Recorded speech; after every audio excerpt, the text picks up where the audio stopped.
Hi, it's time for the math. Easy solution. Discuss well further into antiderivatives. Basically, look at the last part of the example series, part 4. Basically, do examples on position, velocity, and acceleration examples using antiderivatives. This is really useful because it's in real life. Basically, if you have the velocity, you could find it the position, or if you have the acceleration of a function, you could get the velocity and position. Because remember, if you have position s of t, then basically the derivative of it is the velocity. So then s prime of t is equal to v, and then the derivative of the velocity is equal to acceleration here.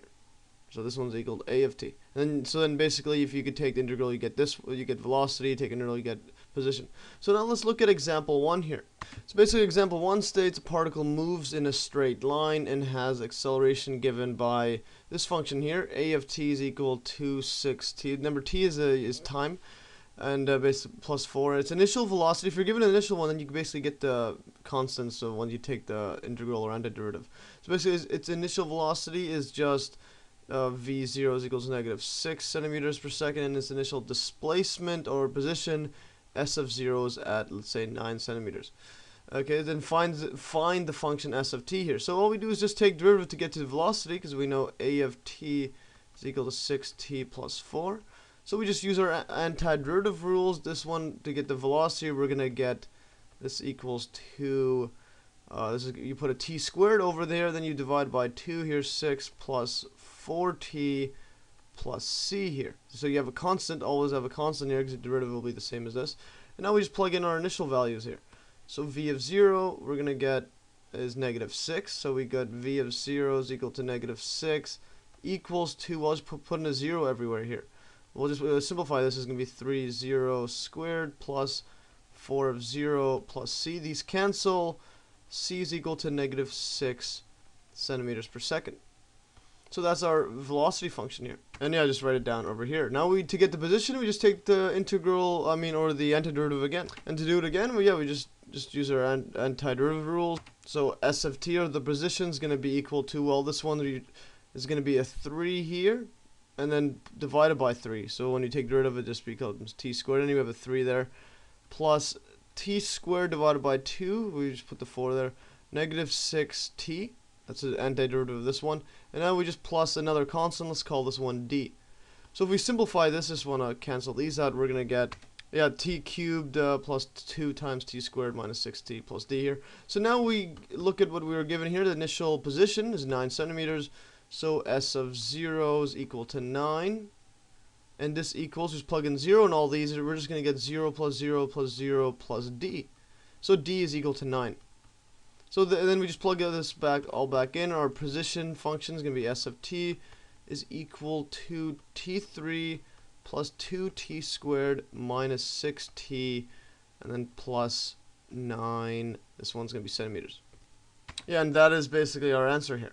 So now let's look at example 2. Now example 2 is a bit more abstract, as you got to think about this one. This is a word problem. Basically, a ball is thrown upwards with the speed of 48 feet per second. So if you have, from the edge of a cliff 432 feet above the ground, find its height from the ground t seconds later here, or just get the function of it. And when does it reach its maximum height, and when does it hit the ground here? So basically, if you were to draw this, always draw for it's a word problem if you could just to better understand it here. So this is a cliff here. This is 432 feet. And then you throw it in the air, like straight up. This one would be at 48 meters per second. Feet per second. We're using imperial units in this example. And since you just throw it right now, this you could call this one v of 0 here, because this is the initial velocity that you're throwing it at. So find it height from the ground t seconds later. So we got, basically in this case, they're saying find the height, or we'll just call this h of t here. And since initially you're 432, and we'll consider the ground as 0, so h equals 0. And so basically 432 is the initial height here. So h of 0, t is equal to 0, t is 0 seconds. This equals 2432 feet. This is the height from the ground, so that's where we're starting off from. Now, before we go through the example, I just want to refresh on basically gravity and the force due to gravity. Basically, an object, if it's near the surface of the Earth, if this is the Earth here, and if you're somewhat close to it, or then basically if you're close to the Earth, if you're really high above, the gravity is less. But basically, near the surface of the Earth, subject to gravitational force that produces downward acceleration, and we'll call this one G here. So everywhere around the Earth that's you're close by, you're going to have this gravitational force G.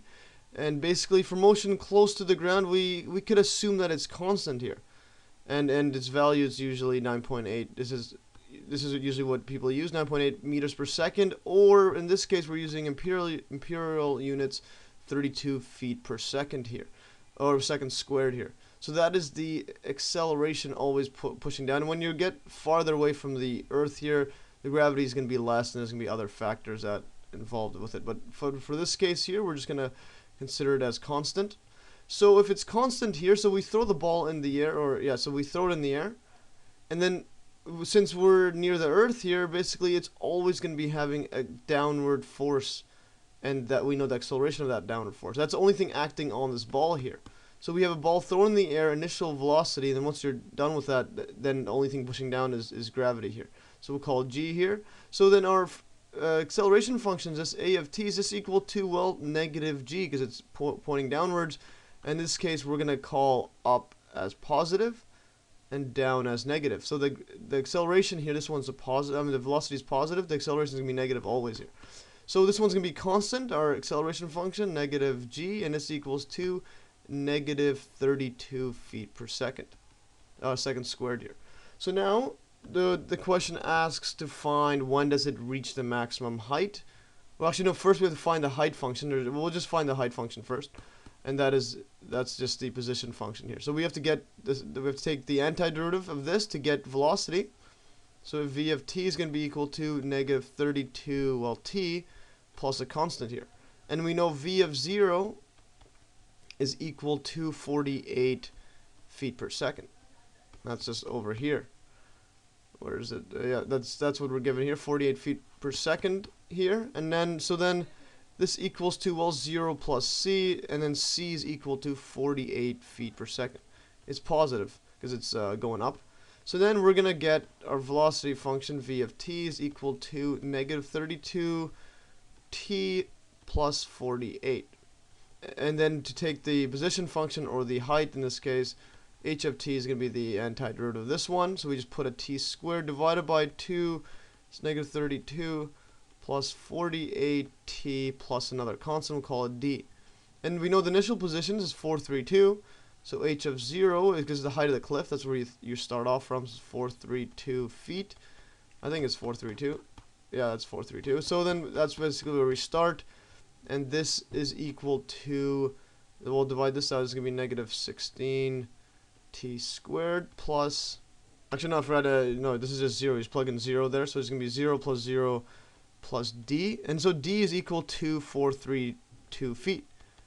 And then we just plug this all in, we have our height function here, or height from the ground. H of t is equal to, well, negative 16, just to simplify that, 32 divided by 2, t squared plus 48t plus 432. So this is our height function here. And now the question asked, at what time does it reach the maximum height here? Well, we just look at right over here, basically find its when does it reach its maximum height, so at what time. And we know that the velocity is equal to 0 because we have the ball thrown in the air at 48 meters per second, and then at the maximum height it doesn't move anymore, and then so it goes back down here. And this maximum height, actually, if you think about local max or min, this is just when the velocity is 0, or when the derivative of the height function or position function is equal to 0, when the derivative here. So we just set the velocity equal to 0. So negative 32, or v of, or just as 0 as v is equal to negative 32 plus 48. And we just solve for the t. In this case, t is going to be equal to, let's shift this over to the other side, 48 divided by 32. And if you plug this into a calculator, you just get 1.5 seconds here. So it takes 1.5 seconds to reach the top. And then now let's go to the next question here. Next part of it, it says, basically when does it hit the ground. So when this hits the ground when the position or the height is 0. So we just go 0 is equal to, we just set this equal to 0, so this is negative 16t squared plus 48t plus 432. And this is basically a quadratic formula, but let's just simplify this by just divided by negative 16 on everywhere, on every single one here. So we get basically, this will just be t squared. This is going to be a negative 3 here. 16 times 3 is 48. And then plus 432, plug this in the calculators, divide this out. This is going to be negative 27 here. So this is our function right here. And then you use a quadratic formula. You can see the video link on proof of it. Basically, t is equal to... Yeah, the quadratic formula, actually, I don't want to do it by hand. Basically, you could just go to a website here, this one here, or just Google quadratic formula calculator, and basically this one here, just plug them in. So you just plug this function in here. This one is t squared minus 3t minus 27. So I just put a 1, negative 3, and then c is negative 27. And then it shows you the work here. There's 2 solutions, and blah, blah, blah. You keep going. Then you're going to get 2 answers. 3 plus or minus 3 square root 13 divided by 2. And then you get a negative and a positive, but in this case, negative doesn't mean anything, as we can have negative time. Pretend this is a t, not x. So it's, x is equal to, well, 6.9. Yeah, and basically I just wrote down the work that the website showed. Basically you get all the way up to here and you get 2 answers, and this is the one we're gonna pick here. So this is basically the answer after 6.9 seconds. So yeah, t is 6.9 seconds is when it touches the ground here. And then if you were to graph this out with Google Graphing, if you just plug this into Google, the graphing calculator, you're gonna see that what we have here is 432's initial one here. Just scroll down. So we have it initially here. You throw it up, and it reaches basically around this time here, 1.5, the maximum, and then around 6.9, it touches the ground here. So this is basically the position graph here. Well, that's all for today. Hopefully you learned. Remember, you can always download these notes in the Dropbox link below if you learned about using antiderivatives in position, acceleration, velocity functions, and whatnot. Real life examples there. Well, that's all for today. If you learned, and stay tuned for another math easy solution.